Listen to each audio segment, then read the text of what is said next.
Hey guys, welcome back to Vertical Momentum. I'm your host, Richard Kaufman, also known as the Comeback Coach. Guys, this is going to be an awesome episode, especially if you're in business and you want to learn how to build real relationships online and offline. My brother Bob is going to be dropping some serious knowledge. He's one of my favorite authors of all time. I've read over 6,000 books, and his book is in my top five. Top five. That's how good, because I'm a big relationship builder, and this book really, really hit home for me. He's a speaker, coach, author. He's a Swiss Army knife of positivity. Bob, my brother, welcome to the show. Wow, thank you. What a wonderful introduction, and really what a compliment to know that you enjoyed John David Mann's and my book as you did after having read so many books. I think you've even got me beat, and I read a lot of books. Yeah, and I can see why you guys sold over 1 million copies. I can see why it's touched and helped so many people. So my first question is, before we even start, is what is your definition of resiliency? Well, for such a powerful concept and such an important concept, my definition is actually very, very basic, and that is just the ability to get back up after you've been knocked down. I mean, that's resiliency, and to get up, even stronger. And sometimes you get up and you're not quite as strong for a while, but you build back on that. But the resilient person is that person who, they get knocked down and they're not staying down. I love it. So can you give us a quick down and dirty about where you come from, where did you grow up, and how did you become such a force? Well, I mean, yeah, I was very fortunate to be born to two great parents who set a fantastic example of just being a good human being, and so that I was very fortunate in that way. On the unfortunate side, I've lived my entire life with obsessive compulsive disorder, otherwise known as OCD, which has been, and I don't mean the OCD where people say, "Oh, I'm so OCD about." No, this is the actual disorder, OCD, and so that's been tough. So that has been a matter of having to be very resilient, because when you live with OCD, life is a continual knockdown on your rear end that you got to just decide whether you're going to stay there or get back up. So I didn't even know I had it till I was 26 years old and it was diagnosed, because I'm at that age where back in the day they didn't know those things. Right, I'm 67, so back then nobody knew what it was. I was 26, I think, when it got diagnosed. But so yeah, so I mean that's really my thing. I job wise, I began in broadcasting, got into sales, learned sales, did well in it, and started teaching it to others. And that's really how the speaking part started. And as that went on, I've continued to learn and grow and so forth. It's it's developed that way. So, growing up, did you, and you didn't know, of course, that you had OCD, but what were some of the traits that you had that a lot of people that are listening to this might not even realize that they have some of these traits? It's still, or someone they love, absolutely. And now, fortunately, there is help for it. There are organizations that help, and so obsessive compulsive disorder is a chemical imbalance in the brain, and it manifests itself through uncontrollable, very disturbing, distressing thoughts. So if you take your worst thought, which everybody has at times, and then multiply it, by 100, and then have it going on 24 hours a day, including while you're in your nightmares, that's pretty much it. And then what happens is, a lot of times, in order to somehow magically rid ourselves of these horrible thoughts, if I do this, then the thought won't be there. You do these repetitive actions. But it never works, of course. It only plays into it. It's just a continual cycle that gets worse and worse and worse and worse. And so if you spot behavior in someone where you just can't understand why they seem to be doing certain repetitive things or unnecessary things that they don't seem to be able to control, that might be a sign that they might be and it might not be, by the way, because it's not necessarily that it's OCD. But there is the OC Foundation, which is the International Obsessive Compulsive Disorder Foundation, and they can help determine whether somebody really has it or not. It's iocdf.org, and I'm gonna actually put that into the chat. No, it's not gonna let me, but but if someone's listening and wants to put this in, it's iocdf.org, and you can go there and look around. So at age 26, what made you think about getting tested for it? Oh, I didn't know I was even being tested for that. I had been, seeing psychiatrists and psychologists since I'd, been in my late teens, trying to figure out what this thing was that, had been torturing me most of my life. And I went to McLean Hospital in outside of Boston, which was known for mental disorders and so forth, and it just happened to be they were starting to study it.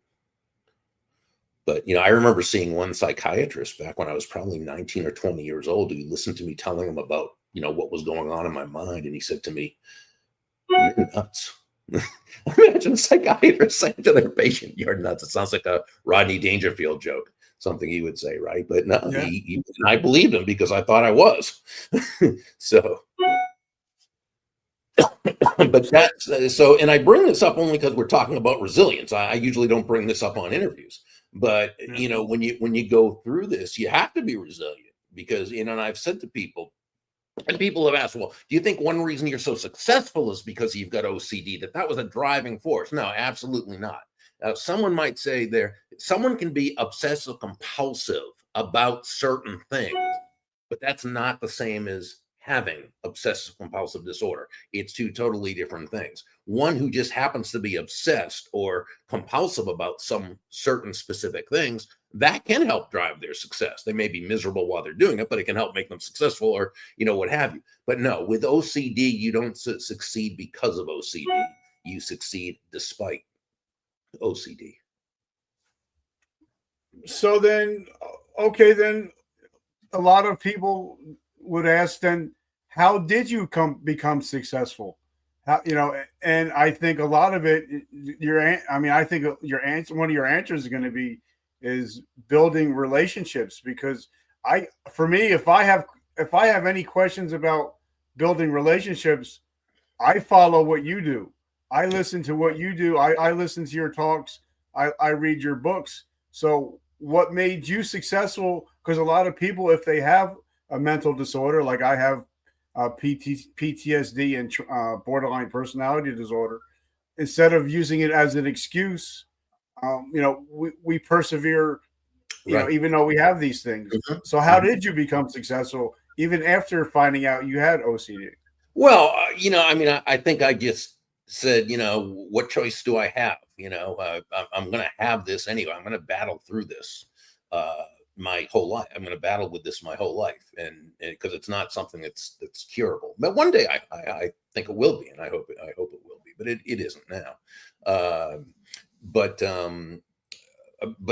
so assuming I was going to have this kind of thing happening in my life, I could have it and be unsuccessful, or I could have it and be successful, and my commitment was to do the things that I needed to do in order to make the best possible life I could.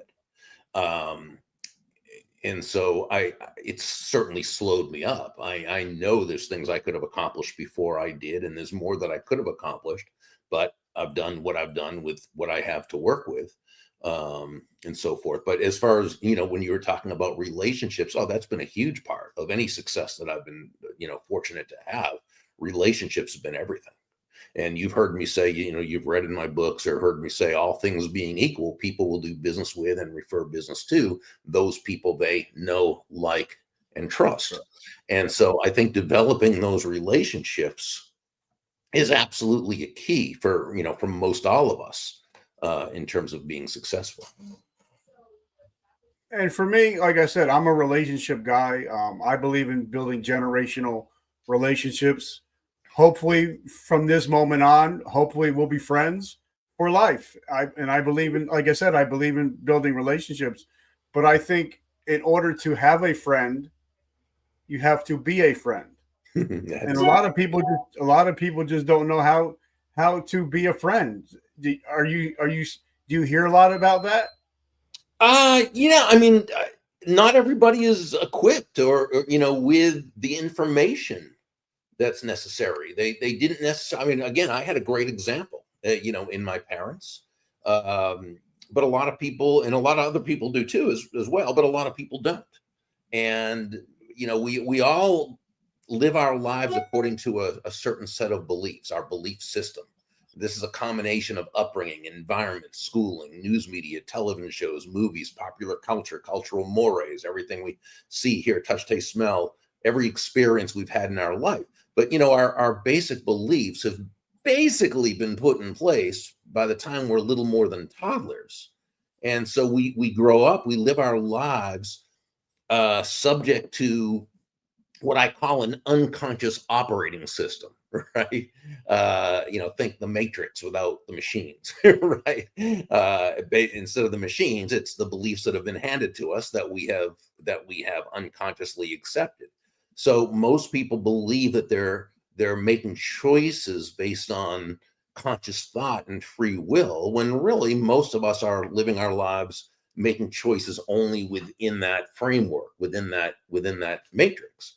And with some people, it's, well, the world is tough and people are not nice, and so I've got to not be nice to them, or they've got to make the first move if they want my friendship, or if they want me to trust them, they've got to first trust me, or all the different dichotomies out there, right, that make it so that it's difficult to be in a relationship with that kind of person. So I think it's a matter of people like you teaching it and other people out there teaching it, and whether it's through books or seminars or mentorship or just living their lives so that people can learn and embody that. And like we were talking about before we came on the show, I come from New Jersey, where it's always hustle, it's always grind. One of my father's favorite sayings was, "You got to be a go-getter." But I love that you talk about being a go-giver, and I believe you can't outgive God, but I'm going to try. I'm going to do my darndest to outgive God. So talk about what it's like to be a go-giver and not just a go-getter. Well, what you just said there was important, because you said not just a go-getter, because I agree with your dad. Being a go-getter is also important if we define a go-getter as someone who takes action, right? Because action has got to be part of the mix. And you're a business person, Richard, and everyone watching this, listening to this, is a most likely an entrepreneur, or is in business. And one thing we all know is you can have the best thoughts, the greatest ideas, the nicest of intent, but unless action is put into the mix, nothing's going to happen. So we want people to be go-getters. Now, we want to combine being a go-getter, a person of action, with a go-giver, a person who is absolutely, totally laser focused on bringing immense value to the lives of others, right? We would say the opposite of a go-giver is a go-taker. And that's that person who kind of feels entitled, if you will, to take without having added value to the person, to the process, to the situation. And so we would say, yeah, as your dad says, be a go-getter and be a go-giver. Just don't be a go-taker. And like when I first got into sales, I've sold anything you could think of, I sold.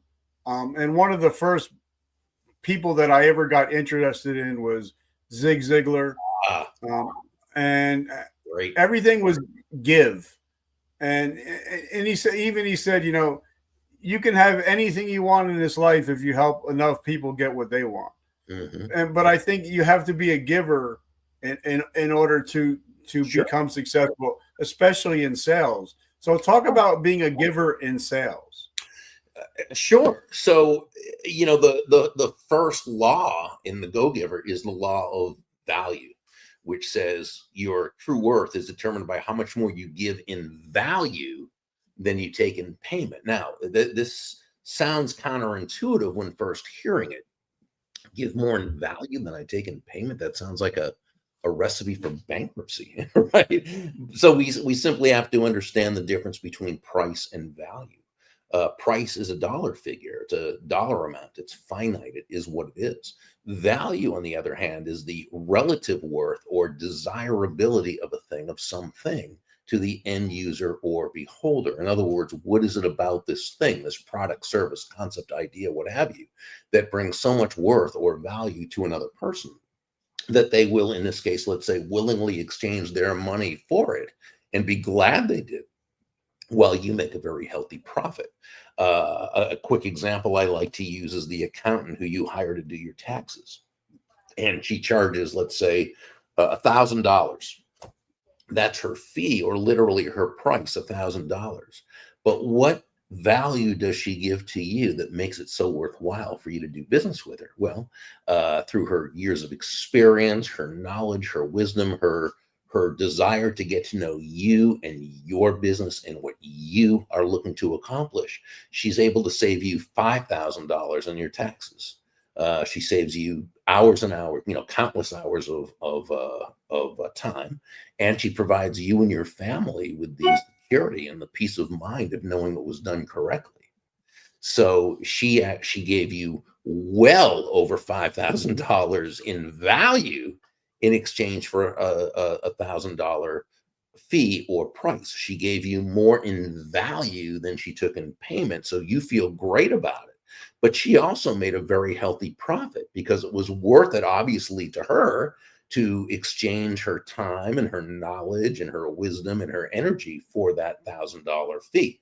In fact, in any free market-based exchange, and when I say free market, I simply mean no one's forced to do business with anyone else.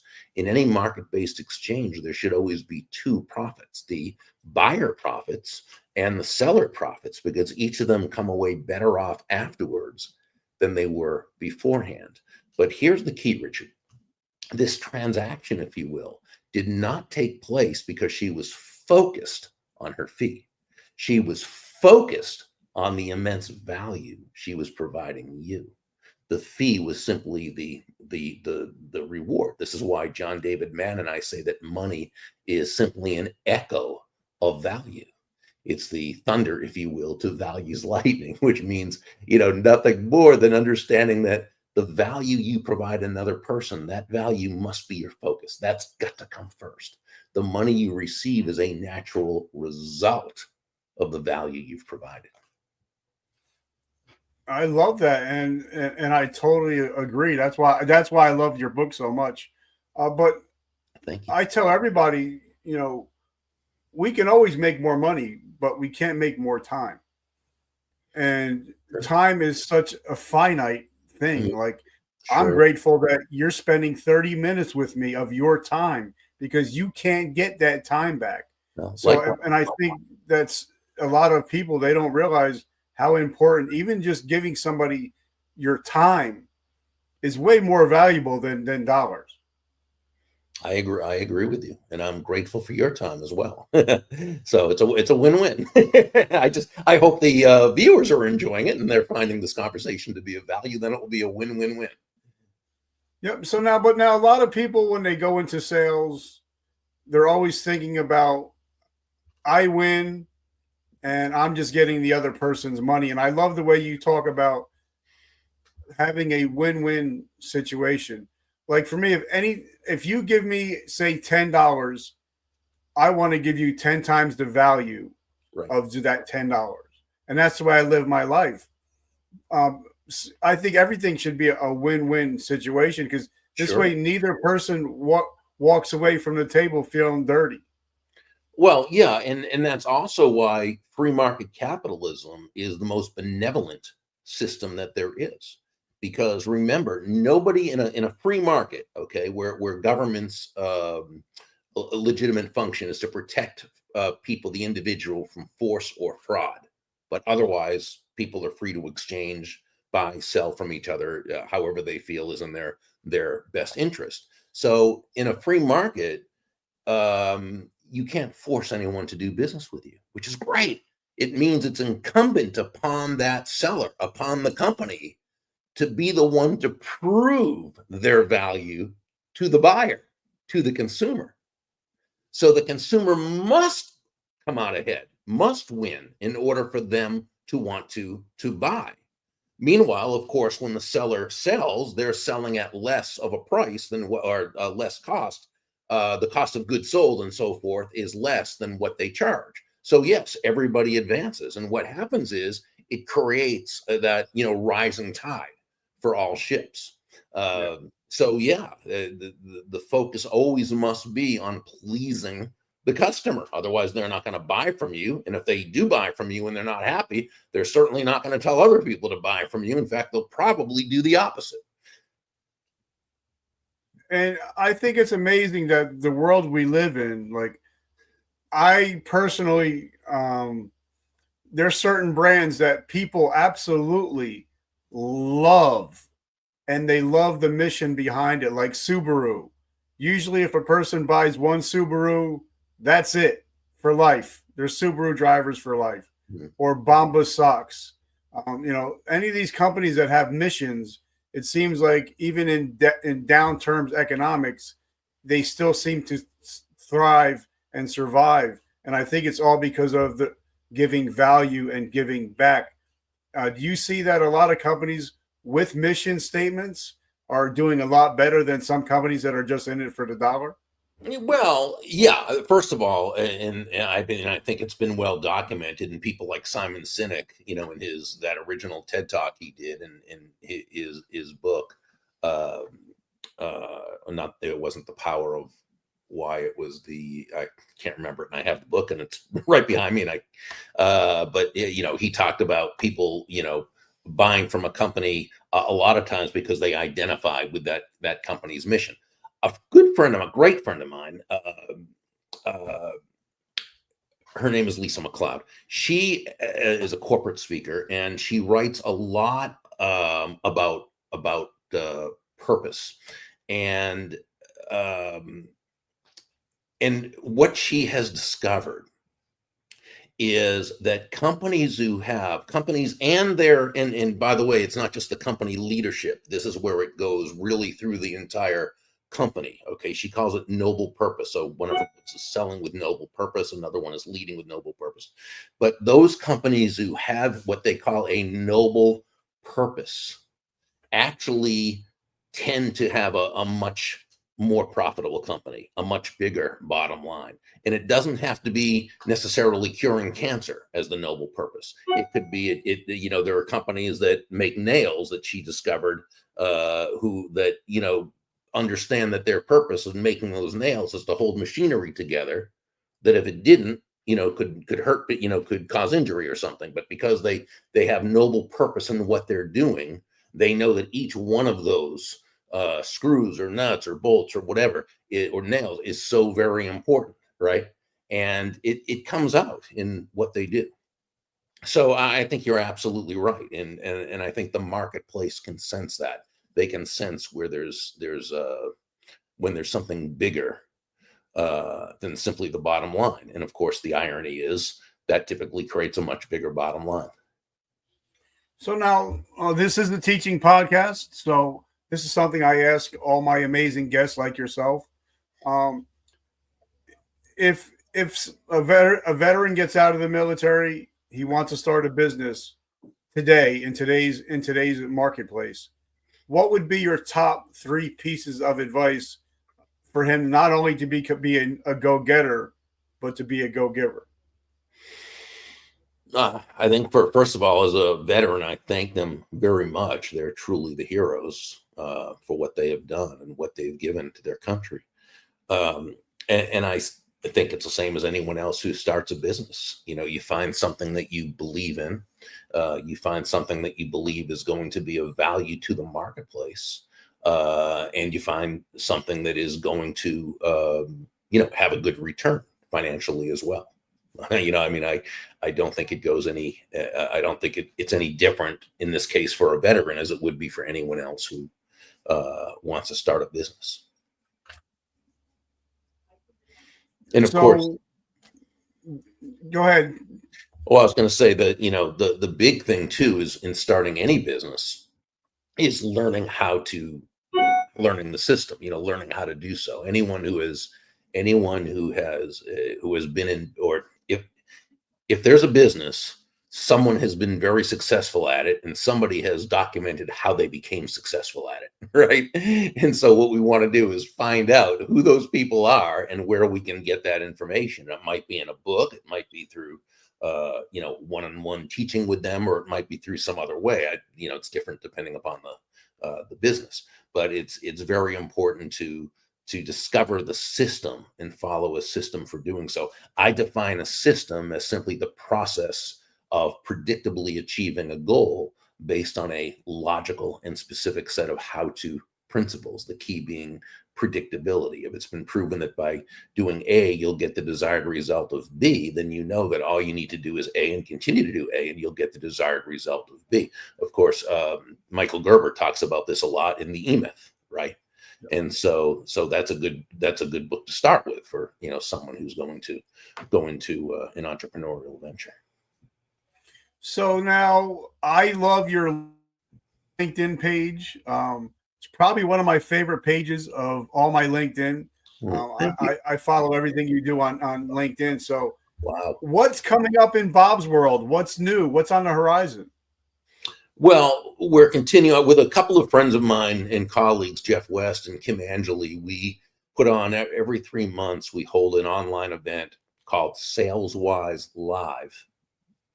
And in this, we basically just, help people move their business from where it is now to where they want it to be. And it covers everything from the prospecting process to how to have sales conversations that result in the results you want, how to follow through in such a way as to position yourself as that desired resource, how to keep yourself not just top of mind, but top of heart.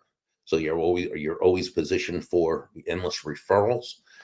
So we're doing that quite a bit, and we're really just loving that. We have such wonderful people that join, great just entrepreneurs who are looking to grow. And I also have something called the Go Giver Academy, in which part of that is what we call the Go Giver Success Vault, and it's where I've put all my online courses on there, and people are able to access it, as much as they want, 24 hours a day. So then, how do we find you, and where can we find these resources? Well, Burg.com, BURG.com will pretty much take you to everything. SalesWise Live has a different URL, which is saleswiselive.com. So it's not SalesWise, but saleswiselive.com. But if you go to Burg.com, BURG.com, you'll find most everything there. And I'm gonna put all this in the liner notes so everybody can find Thank you. Find everything. My brother, I just want to say I'm so grateful that you took the time out to hang out with us today. And I'm truly humbled that I actually got to learn a few things today that I didn't know. Oh, thank you. It's my absolute pleasure and honor. Thank you, Richard. You're certainly a hero, and you're someone we can all emulate and be better off for it. So guys, make sure you go to Burg.com, check everything out. Check out his Instagram. His LinkedIn page. His LinkedIn page is awesome. And I just want to say thank you once again, Bob, and I appreciate you. And guys, as you know, every day before I log off, my favorite quote is, every day we wake up, we get a choice. We can either be a victim or we can be a victor. Mm. And if you guys watch this show every week and show up, you guys are no longer victims of your past. but you're victors of your future. I love you guys and I appreciate you guys. And remember, vertical momentum, the only way to go is up. I love you guys. Bob, my friend, have an awesome week and enjoy that beautiful Florida weather. Thank you, brother. I appreciate you. Be good.